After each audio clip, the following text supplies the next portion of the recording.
shut up. I love that. Beyond the horizon, when the judge really talk with the tiny details. Change the way you walk beyond the horizon. Past the glitter and the glare of broken Gabby, break it down, cause they've been there. Beyond the horizon, we are raising how Oh, she's here. Welcome to the Beyond the Riser Cheer Judges podcast, where we talk about all things cheer from a judge's perspective. I'm Gabby. I'm Brooke. Follow us on Facebook, Instagram, and YouTube at Beyond the Riser. You can also follow us. Please follow us on TikTok. We don't have enough TikTok followers out there. Follow us on TikTok at Beyond the Riser _pod. And you can find us on Spotify and Apple. Hey. Ooh. So, Brooke, it was a crazy, I think, 2 weeks since we recorded our last episode. We had a lot going on. Do you want to maybe tell everybody about some things that you had over the past 2 weeks? Oh my gosh. Okay, so I judged an event. I started high school choreo season on Sunday. Hey! And I went to Disney also. I'm sorry.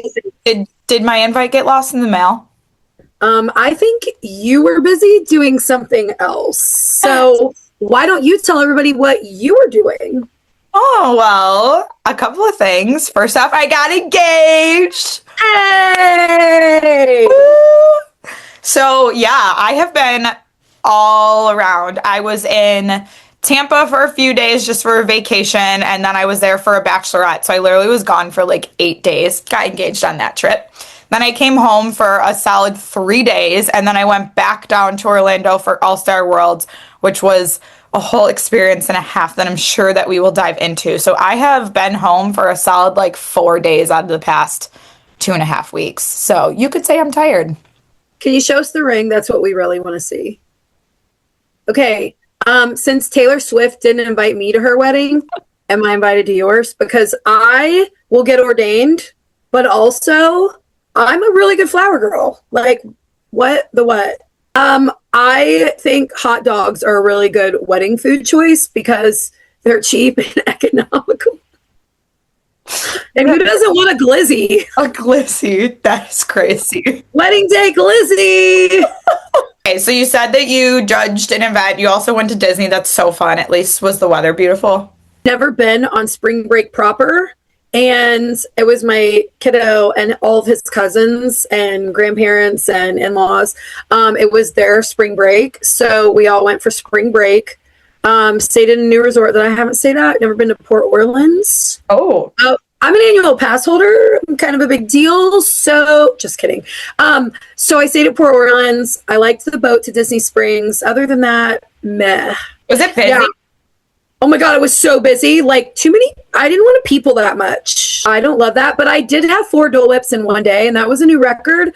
So I felt really accomplished. There's also a Dole Whip flight at Disney Springs that swirls on the water. I also had that one. You know what's really disappointing is I was 10 minutes from Disney for the last 5 days, and I didn't go a single time. Not once. I go for the snacks. Now we do like character dining.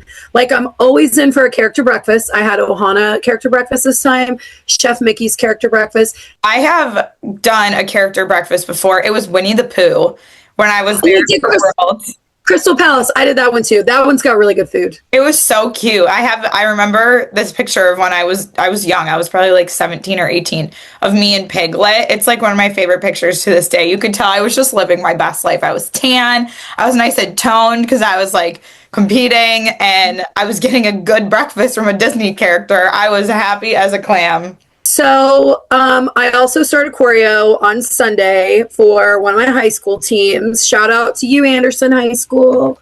Woo! In Cincinnati. I kind of forget every time because I think when I get to the tail end of the season, I'm like, oh my God, this is so stressful. I'm so tired of these. But like, I kind of forget when I start how fun it is again. And like, I start watching things that I put together and I'm like, I created that. I did that. Yeah. Isn't it nice to like watch it progress throughout the season too? Yeah, I love it. But like that first day when it's just like written down as an idea on my paper and then it starts to come together, I'm like, oh, I did that. is your fall season everybody is game day or no? So we kind of are in the middle of a switch. Typically, we did both in both seasons. We don't really switch off. They just switched. We also are weird and we have like two different state associations, kind of three, two and a half, we'll say. And they all, because we can't decide what we like and what we don't, and they can't get along, and it's stupid.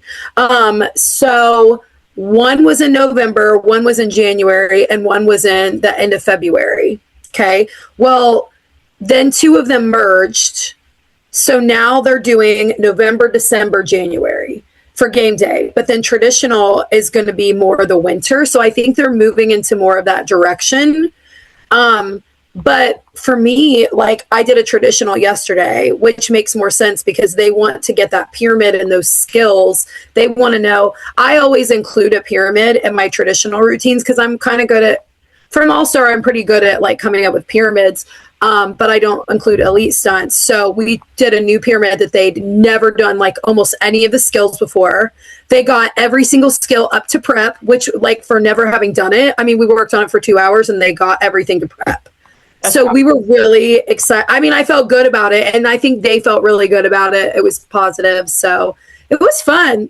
They were like a dance party group. It's so different from where I'm from because we are starting in August through like end of October, November is all game day, and we're not even allowed to work on our traditional routines at all.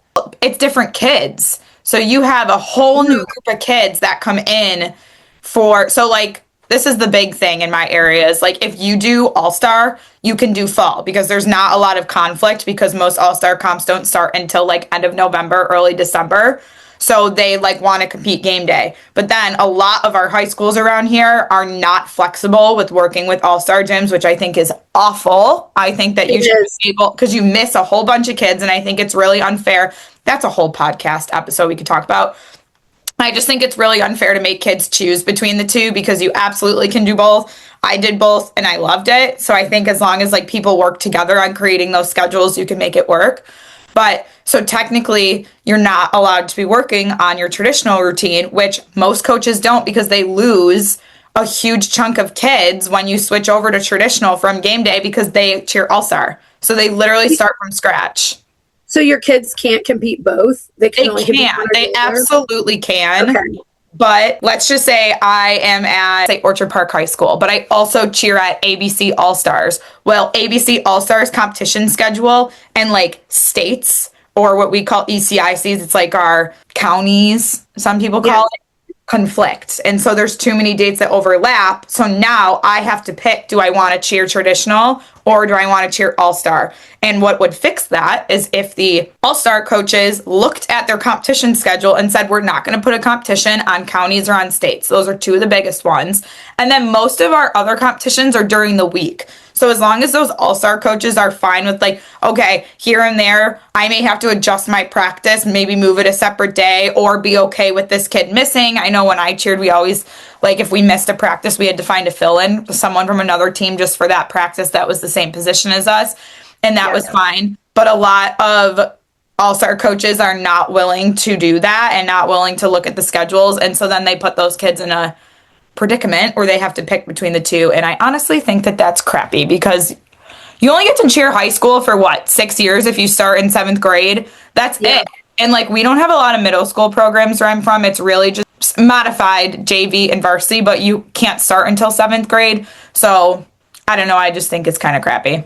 Yeah. We've done a really good job, I think, though, of like the all-star gyms have started to work with the schools and vice versa. Like I feel like I always have teams that they have a fill-in on comp day at least once a year for like all-star kids, but like go into it knowing that then you can utilize those kids. Those are some of your best athletes sometimes. So right. I know we have to get Natalie Nurch, who does choreography, on because she made like a whole video about this on her Instagram and people were going crazy. And I know she has the same perspective as me because she used to coach high school and she coaches college now.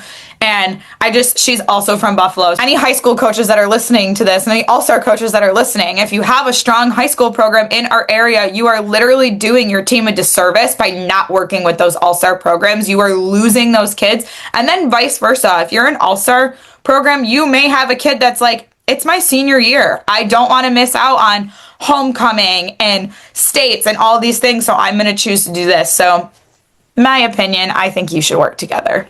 I had a group when I was coaching high school, and they were really good competitive dancers. Half of them are like dancing at D1 schools now. Wanted to do competition cheer through school, but I mean, they had a really heavy competition dance schedule, and their dance studio owner was like so good about working it out. And I just told the girls, I need you to be really responsible and split your time. And you tell me when you have to miss, but you tell them too, because I want to be respectful to them on the dance studio side as much as they are to me. We had like the best relationship, and it was awesome. And they were able to do it every single year. And we were both just kind of like, if I make them choose, they may not choose me. And nobody wants to be in that position. So like, let's figure it out and make it work. And it was kind of great. I think if you have a gym in your area and they're being that way, just as the coach, reach out to them, be like, what can we do to make this work out? Because that's kind of what happened with us. And it was the best conversation ever. There was no animosity, no like, well, you have this and I have that. It was just like, what can we do to make this work? Right. And those kids, I think I say most because this is not everybody's goal, but most kids that are involved in cheerleading through their middle and high school age want to then take that into college. And when you cut school cheer out, you put them at a disadvantage of making a college team. Because listen, you can do a beautiful standing full or a beautiful toe back or whatever.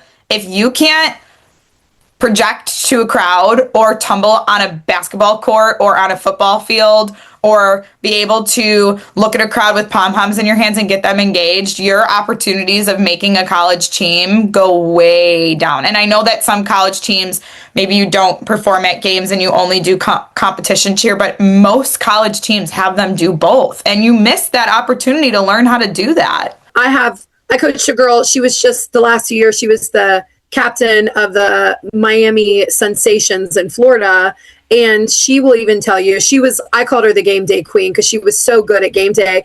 But I think that dance background, especially that sideline dance like that, and the game day cheer, I think they really worked out to her advantage because she got so good at like game day to a crowd and like projection and just the way it should look, being on all the time during that game day.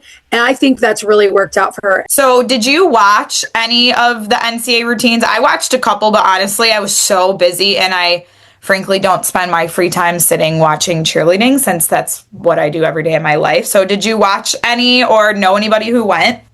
I know a lot of people that went. I watched like my friends' teams or teams. I watched Ohio State All-Girl Club. They got second and Spirit Rally and intermediate.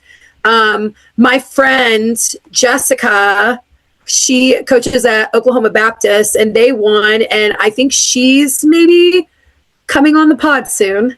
They're leaving for Stunt Nationals today, so she couldn't come on today. But after that, they're also really good at stunts, by the way. I know everybody gets on to watch like Tech and Weber and Navarro and all of that. I actually did not watch those. I watch cheerleading every day. So like when I'm getting paid for it, like if I'm trying to start choreo and I need a little bit of inspiration, I might flip one on then. And I've seen the highlights 7,000 times on TikTok. So yeah, I'm in the same boat, honestly. It's hard for me I think most judges or even coaches sometimes would agree with the fact that like cheerleading is time consuming and it takes over your life. And sometimes I just want a couple of days to focus on myself and my friends and my family. And I was on vacation when all of this was happening. But I did watch Weber because I was working actually at a all-star program in my area. And one of the coaches there coaches University of Buffalo, and they were going to Daytona. And he was like, do you want to see Weber's routine? I watched it and I was like, holy moly. Like these kids are so talented. So I did watch that, but it wasn't even their NCAA routine. It was just like a performance, maybe like their show off. And then I didn't watch literally anything else unless it was a team that I worked with throughout the season. I had a couple of teams that I work with that did really well. I mean, look at Louisville. They carry a large co-ed, a small co-ed, and an all-girl. And I mean, they're usually really successful, all three. Yeah. So it can be done. Oklahoma State was like that for a long time too. I'm not sure if they still are, but it can be done. It just gives athletes more opportunities. This is probably an unpopular opinion, but I don't love NCAA college nationals as much as I do UCA college nationals. Why is that? I guess because I feel like there's a lot of club teams at NCAA that compete there. And part of me wonders, now this is such a double-edged sword. How can a varsity team compete against a club team? But at the same time, if there's a club division, then there's going to be really limited teams in that division. I also think in some of the divisions, there's like 3 teams and that's it there and at NCAA. And it's just that they're very small divisions. And I don't know, it feels like such an afterthought as opposed to UCA. UCA is so huge. All the divisions are super stacked. And can you explain really quick? Because I'm not sure that everybody listening will know the difference between when you said like a varsity team versus a club team. What's the difference there and why is that difficult? Varsity team would be like your team that you see that's cheering at games. A club team, they have to pay dues to be on this club team, but they're like everybody else. They have a choreographer. They just don't cheer sideline. They literally only do competition. Like they practice. It makes me wonder, how can you compete your varsity team against that club team? So when I was in college, I cheered at Niagara University, and I want to say it was my junior year. We had your team that cheered at games. Okay, let me backtrack. When I was a sophomore, if you made the team, you cheered at games. It was an expectation, and you also competed for Daytona. That was the expectation across the board. The following year, there were a lot of girls that were not going to cheer because of the time commitment that it took to do games, and they needed to work to make money to pay their way for Daytona. And so it became a really big conflict where my coach was like, well, I don't want to lose these girls because they were just not going to cheer because doing games was the expectation. And so my coach is like, well, I don't want to lose these really talented athletes because we are making them cheer at games, and I get that they have to work to pay their way to go to Daytona. So it was a whole thing. So she was like, what I'm going to do is have tryouts for like your competition team, and then anybody who wants to do games will pretty much like automatically make it. And so I was like, well, I want to do both because I loved cheering at basketball games. It was like, there was like 6 of us that really wanted to do both, made the team, whatever, started to cheer at games, but then it created a really awkward divide between like, well, we're the competitive girls and we're too good for games. And then like a group of 6 of us who were like, well, we are also really talented and we're in on competitive, but I love cheering at games. And then you had the other group of girls that maybe were not the most talented group, but they had spirit and they were excited and they wanted to be at games and get the crowd engaged. So it created a very awkward divide. And the worst part about it was there was a competition coach, and then there was a coach who only did games. So it literally felt like 2 separate groups and then a bunch of us in the middle. And so long story short, we ended up like just splitting it. And my coach was like, nope, we're not doing this. You either need to pick, you're either doing competitive or you're just doing games. And I was like, well, what am I supposed to do? Because I love both. And there was a group of us that did that. So I was like, you know what? I'm going to do games because I love it so much. Well, then my coach got frustrated because she felt like the group of girls that were just doing games were kind of getting shafted and looked at as like, we joked around and called ourselves the land of the misfit toys. And she was like, screw this, we're going to Daytona. And she took us in the game day division. So we literally took 2 different teams, one in game day and one in competitive. The reason I'm bringing this up is because it's exactly to your point of like those 2 teams were absolutely not equal. And you had a group of kids that maybe practiced 3 times a week, and then we had games, and then you had another group that practiced 5 times a week, and they were only focused on competition. If we had to compete in the same division, like let's say the girls that did games didn't compete game day, they competed intermediate, and you were against this other team, that is so unbelievably not fair with the amount of practice and paying our way and all of that. So I never thought about it that way until you just explained it, and now I could completely see why that could be a little frustrating. So it just feels, NCAA just feels like the circus to me. They have all these options and all these random weird teams coming from nowhere. I mean, no shade. If you win NCAA college nationals, like props to you, but it's just not my vibe, I guess, maybe. Yeah, that's totally fair. And when you just explained it the way that you did, I was like, oh, never thought about it that way. Maybe next year we should go to the band show. So my buddy Pat Smith, who owns Max Out Consultations, literally texted me last week and he's like, so why are you not at NCA? Why are you not going to Worlds? And I was like, what do you mean? He's like, you need to be there. So let's do it. Shout out Pat. We're going to go and we're going to drive you crazy.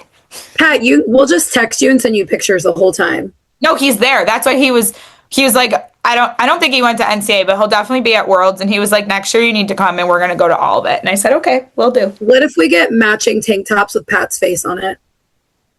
He would love that. We should like glitter his eyes. Okay, I think we should talk about hot topics in ASGA Facebook page. Whoa! Whoa! So, it blew up this weekend. Lord. I was going to say, anyone who's involved in All-Star Cheer knows anything. Holy moly, was ASGA on fire this weekend. I would just like to say, Craig Hallmark, your ears had to be on fire all weekend. I love you, and I will fight someone for you.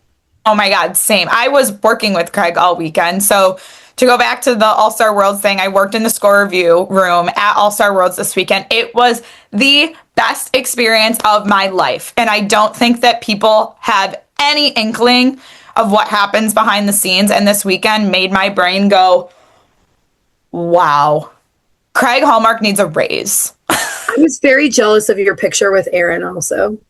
That's Erin is a queen. Anyone who doesn't know Erin Anderson, she's the scoring director, or Erin Warren. Anyone who doesn't know her, she's the scoring director at Maximum. She is actually a God-sent angel and she'll never take credit for this, but she is 99% of the reason why I'm doing what I'm doing now. I could literally cry thinking about her. And every time I say that to her, she's like, stop, that's not true. It's a fact. I don't care what she says. She also looks like a beauty queen in all of your pictures. And I was like, good thing I'm not standing there, the troll in the picture. Shut up. Shut up. So people that don't know, explain what ASGA is first. Okay, great. ASGA is a Facebook page for all-star gym owners and coaches. And it's supposed to be a platform for coaches to be able to go in and ask questions and find resources. So maybe you go in and you have a question about like, hey, if I do 2 of the same skill, am I going to get credit for it? So experts or coaches who have been in the game the long time can go in and help answer questions. It's also a great spot of like, if you're looking for a choreographer or a t-shirt vendor or an MC for one of your events, there's tons of people that's in that group. I will say also, if you do business, like if you're a choreographer or you make uniforms and you do people dirty, your name is in there and people know you do people dirty. So stop doing it because your name's all over it.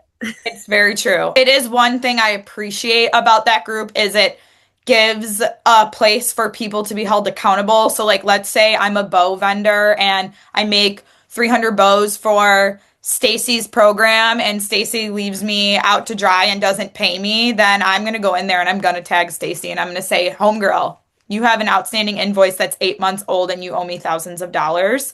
And so you're not responding to my text. Right. Other bow people will see that and say, okay, maybe I should stay away from Stacy. And it's not to be mean or to be rude. It's literally just a fact of like, we are in a professional industry and you need to conduct yourself in a professional manner. And if you don't, then you pay the consequences just like any other job. Don't do people dirty, period. Right. Be a nice person. I always say it's a lot harder to be mean than it is to be nice. Okay, so Brooke and I kind of went through and we were like, let's figure out the topics that were consistently brought up because I think a lot of the things that were being said were, coaches, I love you, but I'm being honest. That's what this pod is for. I think a lot of people were speaking out of emotion and not speaking out of education. And I think that's why you and I wanted to start this is to try to just like educate people a little bit more. So I kind of want to go through like some of the topics that we saw, a lot of them transfer over to any event producer, any scoring system, any event. Some of them were a little more open oriented, but I just think that we should go through and be like, okay, this is a fact, this is not a fact, this happened, blah, blah, blah. You ready? I'm ready for it. Okay, so the first topic is, do judges hold scores? Meaning they leave space for teams later in the division so that there's wiggle room. And the reason I wanted to bring this topic up is because there were a couple of posts this weekend. Brooke's face is killing me. There were a couple of posts this weekend where people were really upset, saying they felt that their score was being held to save room for teams that might compete later. And so, Brooke, I want you to talk about how that works with high school comparative scoring, because I think that's really important. So please take it away. So in comparative scoring, there's no rubric, and I would have to leave wiggle room there. Let's say the first team comes out and they're really a 10. I would probably give them an 8.5 because there could be somebody better than them. But on an all-star competition, we're on rubrics. But execution is not on a rubric. That is completely subjective. But in that note, every single person on an all-star panel is judging one thing specifically. Let's say I'm on tumbling execution. I don't know what anyone else is scoring, so I don't need to leave wiggle room. If you come out first and you're a 10, you're getting a 10. If you come out first and you're a 2, you're getting a 2, and I'm going to be annoyed. And I'm going to be annoyed. So hello, not the way to kick off that division. But I mean, I don't need to have a scan sheet to track where everybody's been, because it doesn't matter. There are so many other scores that are going into your total score that it doesn't matter. On a comparative score sheet, I do need to do that. That scan sheet is so key, because that's not something that we use in All-Star. Where like I've sat on high school events where I've seen like the scan sheet where like, okay, team A comes out, and let's just say that the judge is judging pyramid. And out of 10, they were really, really good. They gave them an 8.5. If that next team comes out and, okay, let's say they go through the rest of the division, that first score is like your baseline almost, and there's room to move people. So like if you need to bump that 8.5 up to a 9 because you like need more space, you can, because it's all on a tracking sheet that is adjustable throughout the division. And I think one thing that you'll notice is a lot of times at those like smaller high school events is like you don't get a score sheet sent to you individually right after your team performs like you do at All-Star, because judges are looking at the whole division and they're moving people around. Now, if you're at a bigger event where maybe it's like run by varsity or run by another large event producer and you are getting them individual, you go back to what I said before of like, that's the base score. So if I gave a really strong team an 8.5 and nobody else comes out that's stronger than them, well, everybody's scoring below an 8.5, and I'm keeping that 8.5 there. Would you say that that's accurate? Yeah, and even when I judge school cheer, I will put a star on my high score at that point. So if somebody comes out that's great, I can look, or like, let's say it's emotions, whatever, or just a team that I thought was really good overall, I will star that team so I can compare like that next team that comes out that's really good. And I'm like, okay, but were they better or worse in this? And then I know where to go, but I also star the low. So if someone comes out that's not so good, I'm like, were you better or worse than my low? But that helps me have two like anchor points to know where to move. Thank God I judged All-Star before I started judging school cheer, because I think comparative can be really hard when you first start it. You really have to like have a pattern down, and you need practice at it. I mean, same with All-Star, but since there's no rubric, there's no definitive score anywhere, and that can make it really tricky. Yeah, I completely agree. And thinking about this more, I've been really thinking about this for the last few days because it's been such a hot topic. And I think sometimes too, like coaches get super wrapped up because you spend all season with your team and then you watch the other teams in the division from start to finish and you compare, you're like, well, was my team better than that team? That is not the mindset when I am judging on an all-star panel. Let's say for execution, because a lot of the difficulty scores on United and even OCS are black and white, but let's talk execution because that's subjective. I'm not saying to myself, ABC All Stars came out and they were pretty good. I gave them, let's just say, minus point twos in every category. When All Star Team XYZ comes out, I'm not saying in my head, were they better or worse than ABC All Stars? I'm saying, according to the amount of errors that I notice, what does it warrant on the score sheet? Is it point twos? Is it point fours? Is it point sixes? Or on United, is it 1, 2, 3? It's not a comparison. And what I think a lot of people do not understand is the way that a judge's brain works is like, and Brooke, I know you'll agree with me on this. The team comes out, I judge them, I check, I submit the score, I forget it. I move on to the next team. I don't have time or the like space in my mind to think about that last team still. No. Like I've got to move on so I can get it right for the next one. I don't, it's out of sight, out of mind. A lot of times I couldn't even tell you what the uniform was that the last team had on. Like I couldn't tell you what gym it was. No. And I know I've said this before where people will come to me. I actually had somebody in score review come up to me this weekend. They were like, oh my God, Gabby, you've seen her routine 100 times. And I like talked to that coach, and this is really awkward if they listen to this podcast, but I'm being truthful. I literally went back after I worked with them and like talked about their legality or whatever it was. And so I think it was to Aaron. I said to Aaron, I feel really bad. That team like 100% thought I knew who they were, and I've watched their routine 100 times, couldn't tell you. Because it's just not. You watch so much cheerleading as a judge. We're like, as a coach, you probably watch a lot of cheer, but not in the same way we do. You watch the teams in your division all day long. I've watched 593 within the last 2 hours. Yep. 1,000,000%. Like I just can't remember. And I mean, it's same with school cheerleading. Like somebody will say, "Oh, I used that band chant song last year." Okay, I can't even remember what I did my own choreo to last year, let alone yours. Right. I don't have time for that. I really, truly don't. And then to put All-Star in the mix on top of it, like I can't remember anything. Sometimes I go back to do cleanups and I'm like, oh my God, I forgot this was your band chant. It's really cute. Right. You're Like, on the back. I love that little lift that you do. Oh, you choreographed it. Oh, yeah, that makes sense. You're right, I did.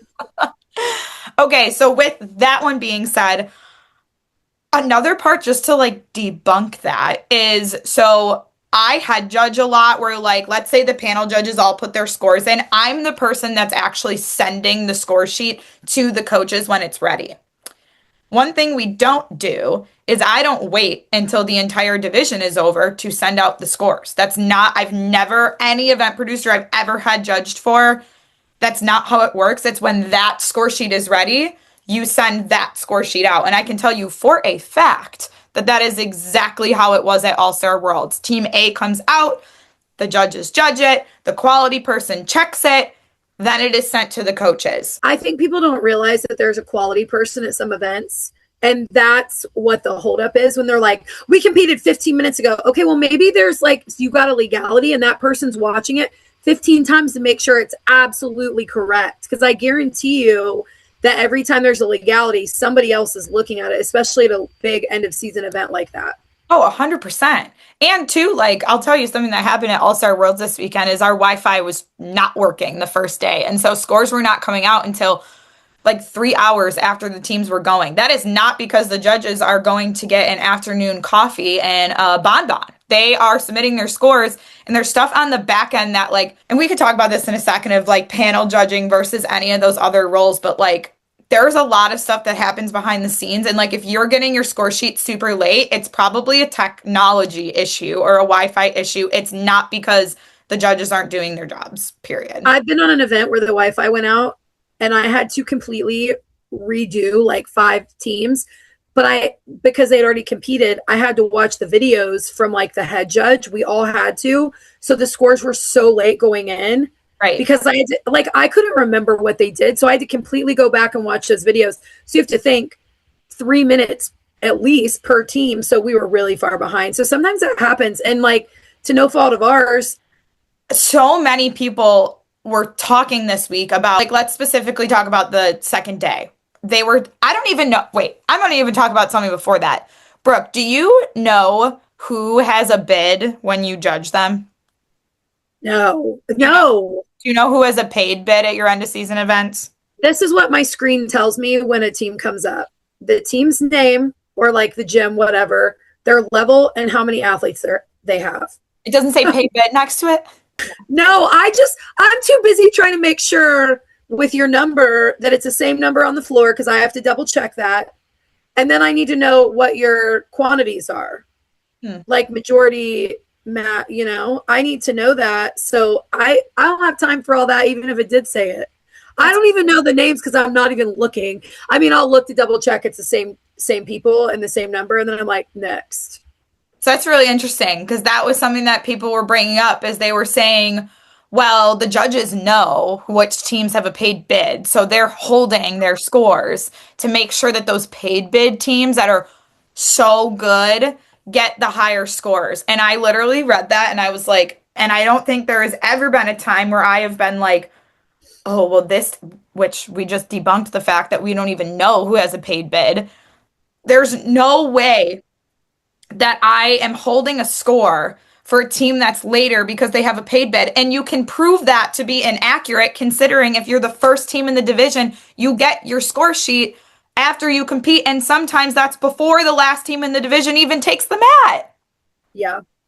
It's crazy to me. The only thing that comes out as like a whole, I know for open, it's like the deduction report. And then at like your varsity events, you'll get like the division breakdown. But teams get their individual score sheets before those come out. And most of the time it's before the division is even over, especially in those larger divisions.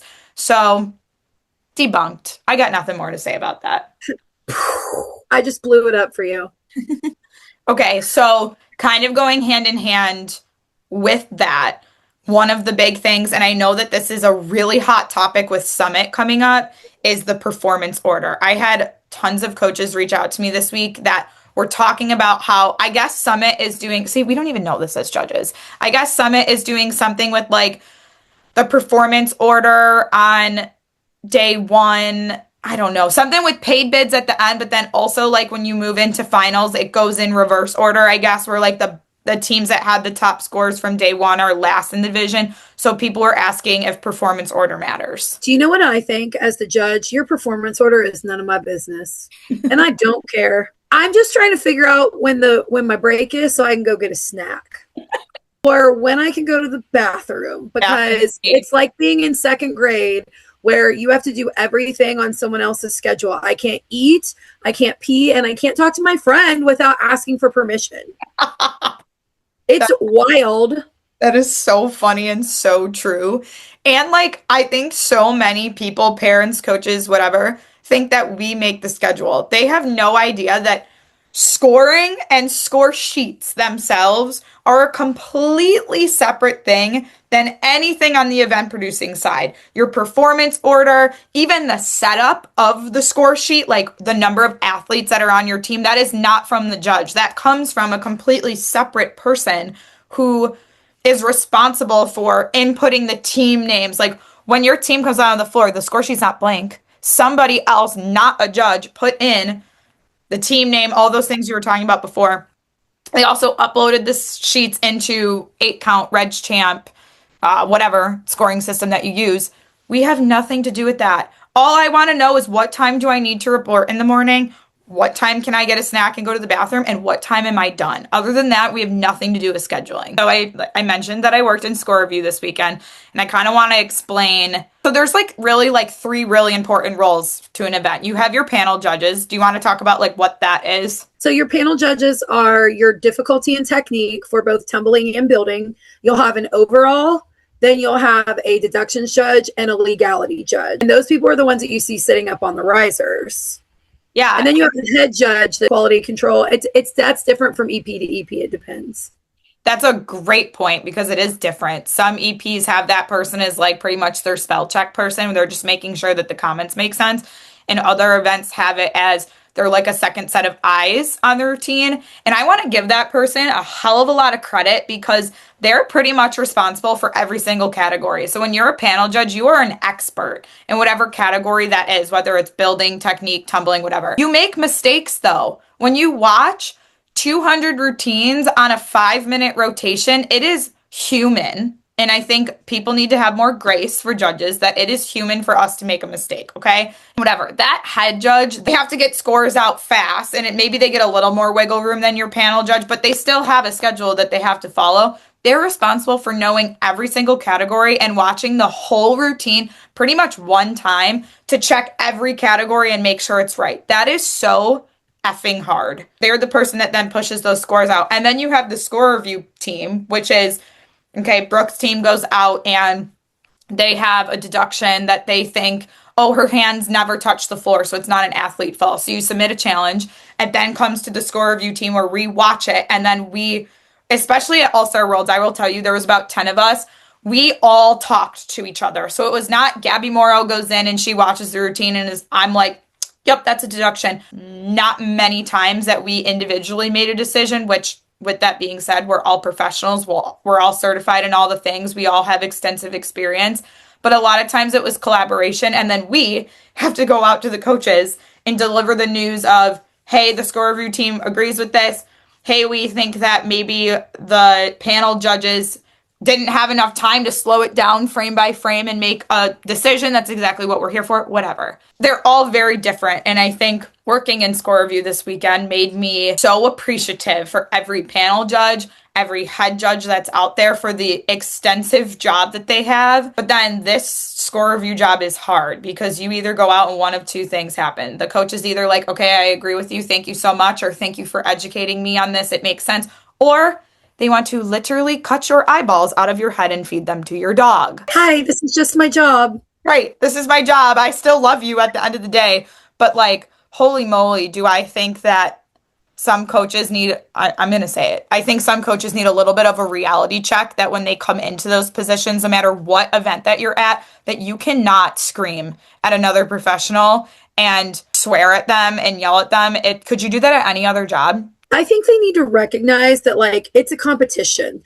Somebody going into it at the beginning of the day is going to win and somebody's going to lose. And you know that.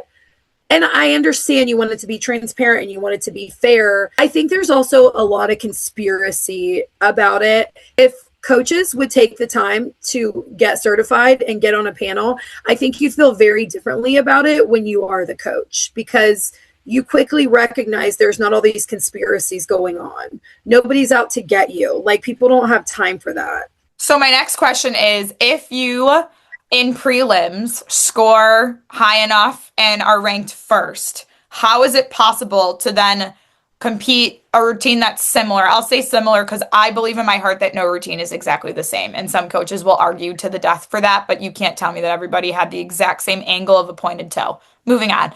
If I'm ranked first on day one when I go to finals, how is it possible that I can compete a comparatively close routine and drop to 10th place? Well, how many prelim groups are there? 4.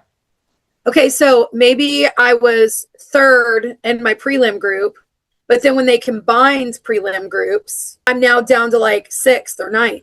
Just because I was the third highest score in my prelim and I make finals doesn't mean that the other two groups didn't have teams outscoring me. That makes a lot of sense, and I don't think coaches understand that. For example, let's say I'm in prelim group A and I had a 94, and that was great. You know, that was the third highest score.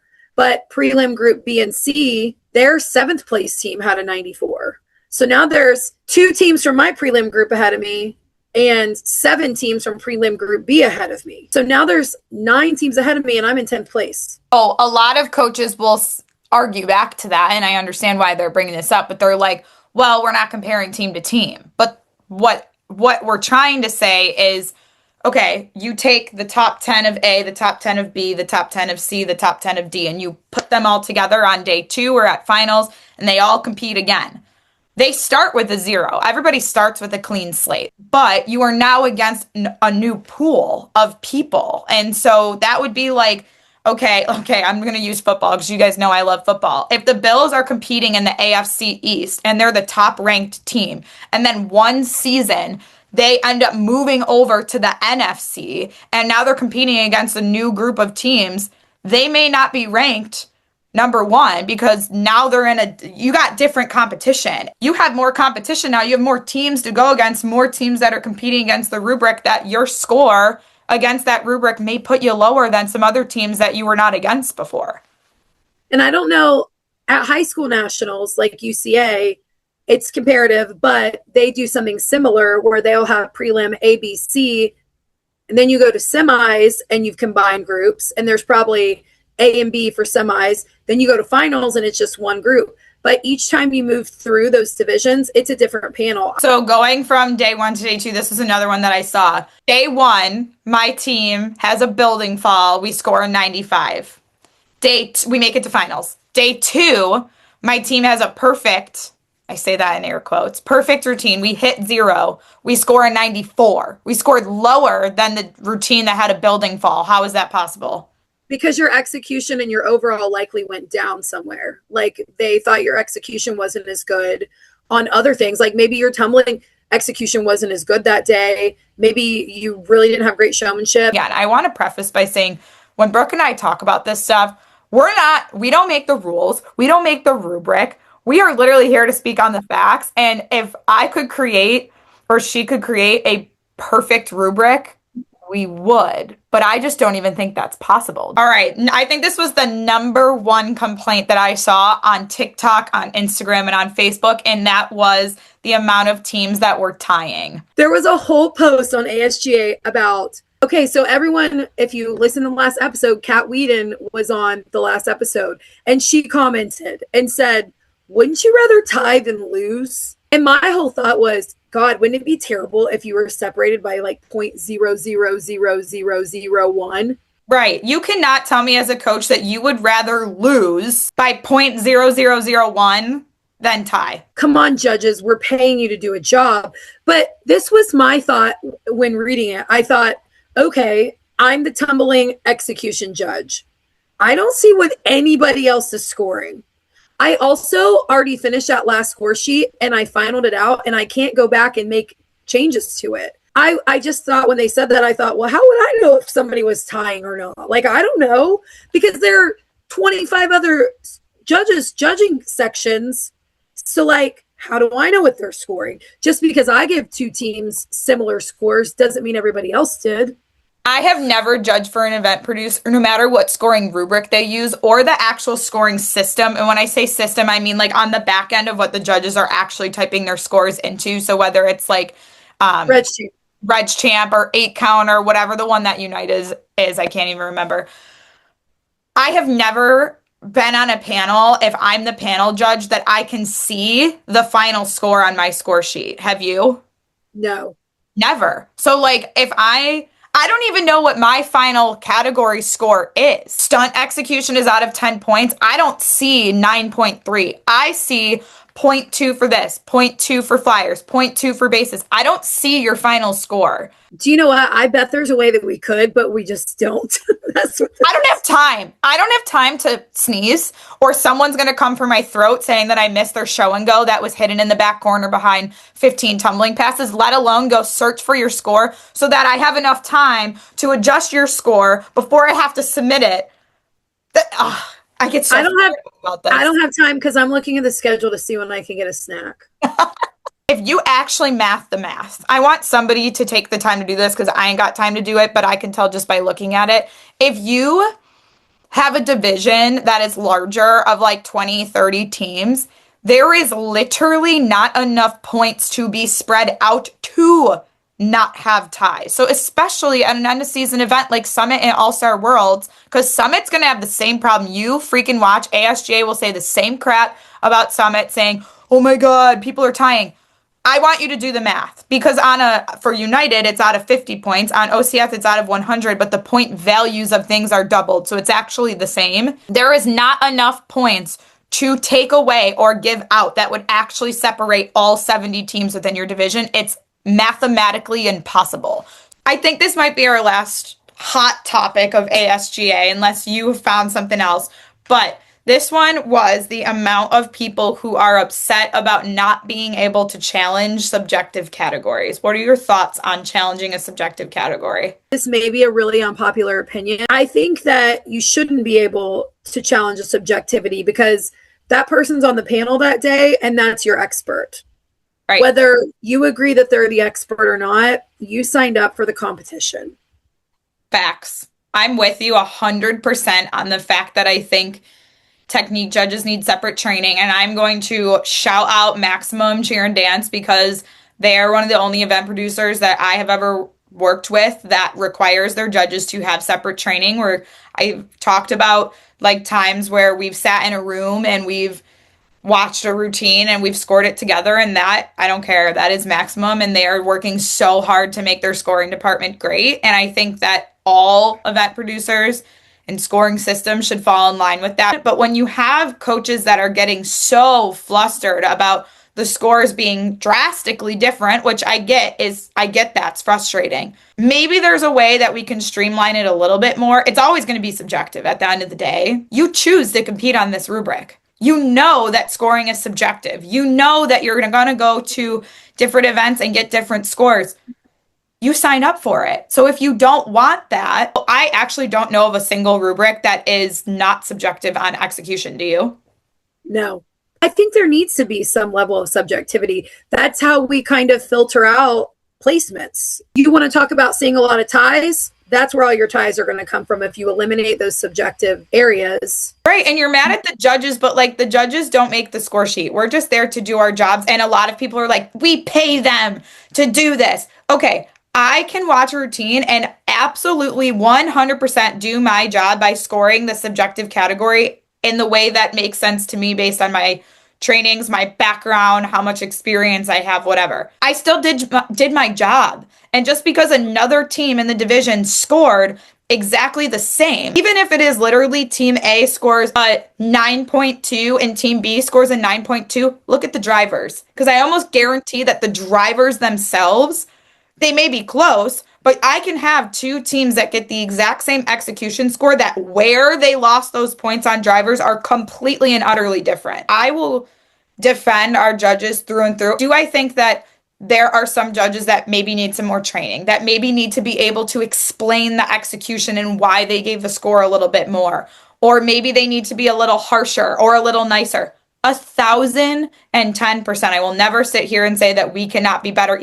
Myself, you, all of us, even our top tier experts, we all can be better. But at the end of the day, to sit there and say that a judge is not doing their job because you tied, well, actually, go take a look at the score sheets side by side from what we see on our end, and I can almost guarantee 9.9 out of 10 times they did do their job. Okay, I actually did think of one more that I think really talks about this season as a whole and probably everybody's most frustrating pain point that I think we could probably highlight a lot on, and that is I'm going to give an example comment where they say, well, we went to 12. I already know what you're going to say. I already know.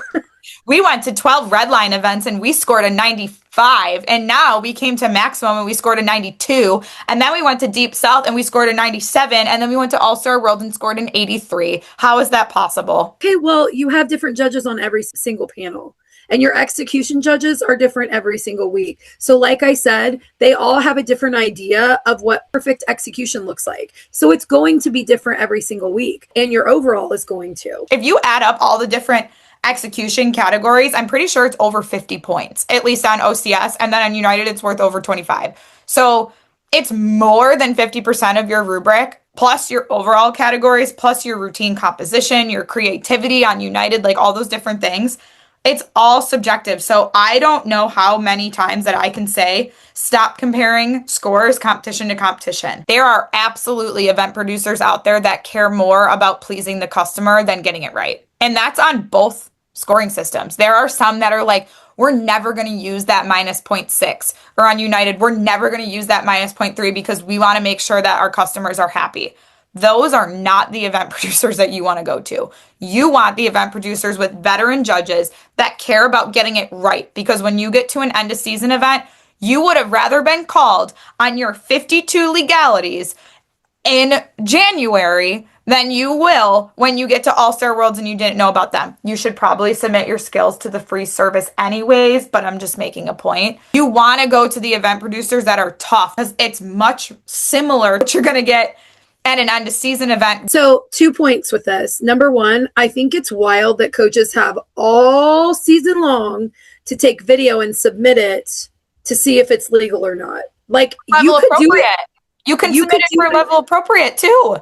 You could do it in January to make sure you're ready for your end of the year event. Even if I know in my heart of hearts that it's legal, I'm still sending it in because it's not that hard for me to do. That's my first thought. Also, that year that I spent working at AccuScore, I just told this story on the Cheer Dads podcast. I had this girl come up to me one time. She opens this binder and she pulls out this, you know, those like sleeves, plastic sleeves you can put like your papers in that are in those 3 rings. She thumbs through them and pulls out one and hands it to me and says, with her form she submitted, and said, here are all the skills that we show in this routine with the quantities, and they're time stamped on the routine. I literally pulled up her video, scrolled to the around the time it was, recounted. She was right. It took me 20 seconds to do it because she was so prepared. This is where the kicker is of where most coaches get pissed is they're like, well, I have a legal ruling. 2 things that happen. Either A, the what's in the video versus what happened on competition day are 2 different things. And that happened a lot this weekend of coaches would be like,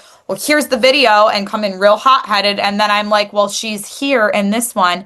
And in today's performance, she's like this. And now she's inverted. Those are not the same. Or if you have a legal ruling and it is exactly the same as how it was performed on competition day, we give you your points back. People get all in a tizzy about like, oh, well, we had 4 legalities. Did you submit the skills? Well, no. Or this was one. We submitted them last week and we didn't hear back. Girl, it's April. You had all season to do it. I understand putting in upgrades, but girl, that's cutting it way too close. Here is a question for you, Brooke. If you had one piece of advice to give to coaches before heading into an end of season event, what would you say? Send in your skills.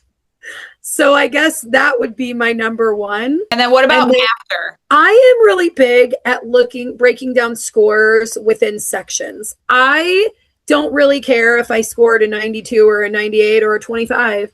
I really want to look at more at like, okay, our scores are consistently lower in stunting. What can we do next year to fix that? I know you don't get the same kids on the same team every single year, but I think for the most part, we try to keep kids and teams together. So maybe I need to think about bringing somebody in next year to really work difficulty and base technique, flyer technique. First piece of advice would be take some time for yourself. You spend all season so wrapped up in every ounce of cheerleading that I think at the end of the season, everybody needs a break. The other thing that I would do is think back throughout the season and think about the times that I felt the most stressed or that I felt like I didn't know what was going on or like I was struggling with something. And then reflect on that myself and say, was I stressed out in that situation because I wasn't fully educated on something? Let's say I went into score review and I was a little stressed and nervous about a legality. Well, then maybe I need to do a better job at that category. Maybe that's a weakness of mine. Maybe I'm going to take a training course, or maybe I'm going to look into a coach's conference, or maybe I'm going to myself deadlines of when my team's skills need to be submitted.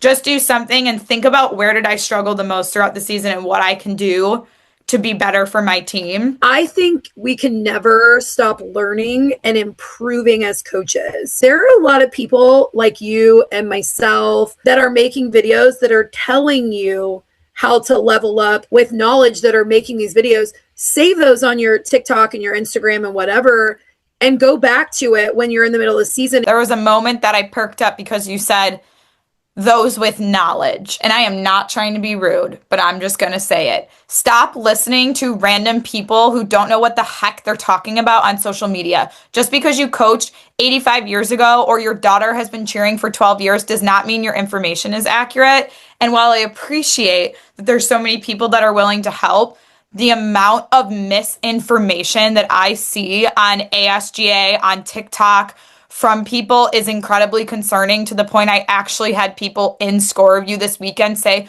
well, I saw so-and-so on TikTok said this. And I had to literally look at them in the face and say, Are they a certified judge? No. Okay. And even if they are, you have to take everything with a grain of salt. Like, I'm going to sit here and say Brooke and I are absolutely industry professionals. However, we both have said 100 times we have thousands of more things to learn, which is why we continue to surround ourselves with people who are knowledgeable. Keep that in mind, especially in a subjective sport where there are things that, like, I could say one thing, someone else could say another. But if there is a black and white question of will this skill count or is this skill legal, go to the scoring body directly and ask those questions and stop listening to these random coach ABCD on TikTok who literally coached Little Luke Cheer in 2007. I will also say there was a post on ASGA being mean to athletes and just acting like they, if somebody is on TikTok or Instagram and they act like they know better than everybody else, they're a liar. And they're doing that for clout and clicks and likes. Don't support those people, because honestly, the only reason I got into any of this is because I felt like I had a lot of experience, and I've done it right and I've done it wrong a lot more than I've done it right. So, like, do better than me. Don't do what I did wrong. I will also say that there are a lot of people on TikTok and Instagram that, number one, are not being kind, and they're trying to be snarky and call people out.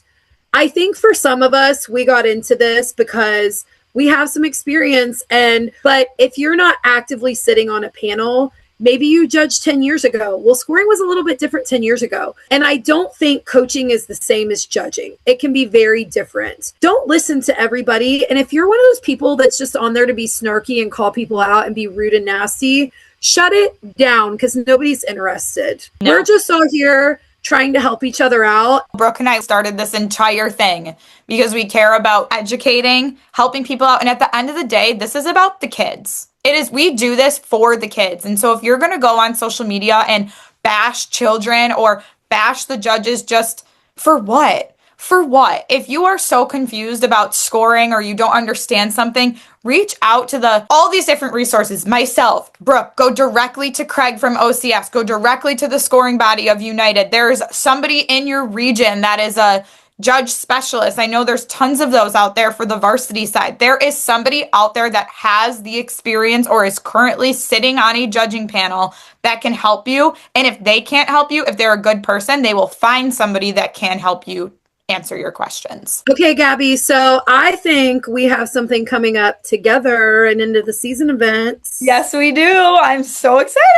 Also, you said choreography is around the corner. I start choreography, I think, the second week of May. In choreography, I actually like to start ahead and come in with a plan. Yeah, me too. So I think I have like 6 teams in May, which is not a lot, 6 or 7. I have them all done except for one. So I'm going to work on that like in the next week or so. Okay. So I think after this episode, we've got, number one, we've got a sponsor coming in hot, Power Music Cheer. I've been using them for all of my band chants so far this year. They just released a whole new catalog of new band chant music. They also have really good pre-made, and I just filled out a request with Sounds Like That for some custom high school music. So if you don't know, go to powermusiccheer.com. They have the best stuff. We've got a laundry list of guests to bring on the next few weeks, but we just had so much to break down today after All-Star Worlds that we were like, let's just hash it out between the two of us.